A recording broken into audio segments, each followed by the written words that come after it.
Boy, I've had a big day.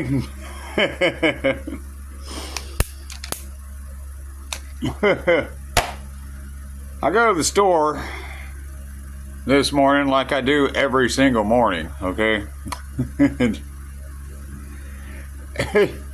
To go pick up, my beer and cigarettes, and in my free truck, and with a Vortec engine in it, God. Anyway, I get there, and there's this stupid little cunt wearing a Harley Davidson jacket on his little Harley Davidson motorcycle. So I went up to his bike and I was like, hey, I haven't seen one like you before. And he starts talking to me, and I said, I'm not talking to you, I'm talking to your bike. And so I'm like talking to the motorcycle, not him. So I go into the store, and he comes in there after me, and he's in line in front of me. I said, hey, by the way, man, I'm a Hell's Angel, North Carolina chapter. And this fucking cunt, my sister got on to me about this too, by the way. He said, you're a long way from becoming a Hell's Angel. I said, motherfucker, I've got 2 daughters in the Hell's Angel, and their mother is a honey, and her father is one of the goddamn highest ranking members in the Hells Angels you'll ever meet, and I'm captain, okay? Bitch, I talk to the president of the Hells Angels every single day in 3 different states: New York, North Carolina, and Tennessee. So he walks away from me. So I make my purchase, and I go outside, and God, man. So anyway, I went outside and I told him, I said, look here, you son of a bitch. Don't you ever fucking disrespect me like that again. I will run your bike over. I will total you. And you won't have a Harley Davidson anymore, motherfucker. You understand that? And he just put his little helmet on and went and rode off. And my sister got on to me. She was like, you've got to stop flying off the handle like that, or you're going to get your ass arrested. And I was like, okay, all right. So then I went to the sheriff's office and picked up an order of protection from my ex-father-in-law. And I was like, okay, fine, that's cool, and they said, well, you missed a court date. And I said, no, I didn't. According to my paperwork on the warrants that I was given in jail, my court date wasn't until August 24th.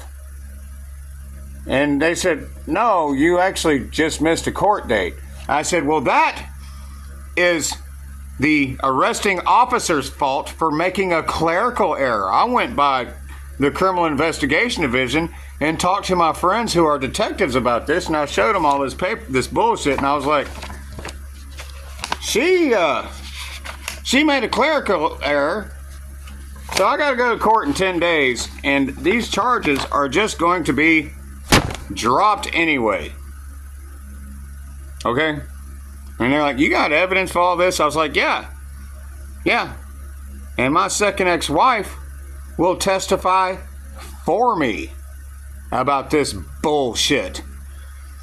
They were like, really? I was like, yeah. So then,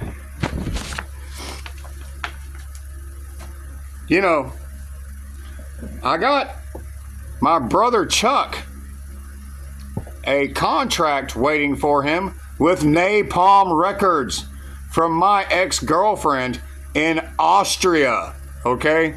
So then I was like, okay.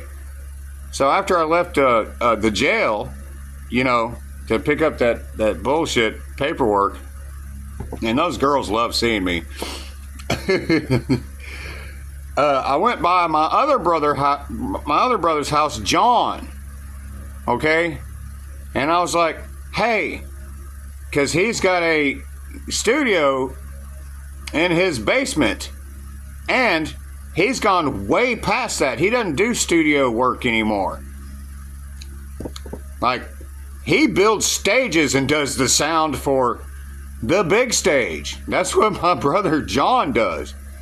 So I said, hey, John, check it out.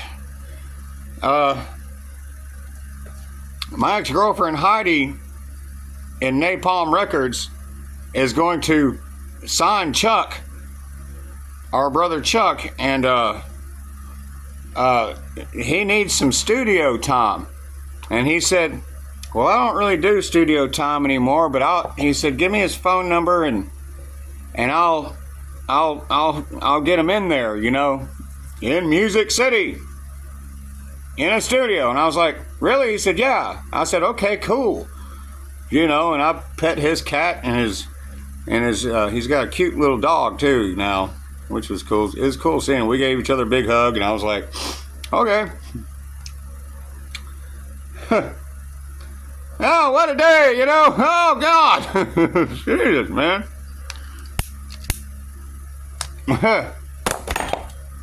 Shoot, wait, man.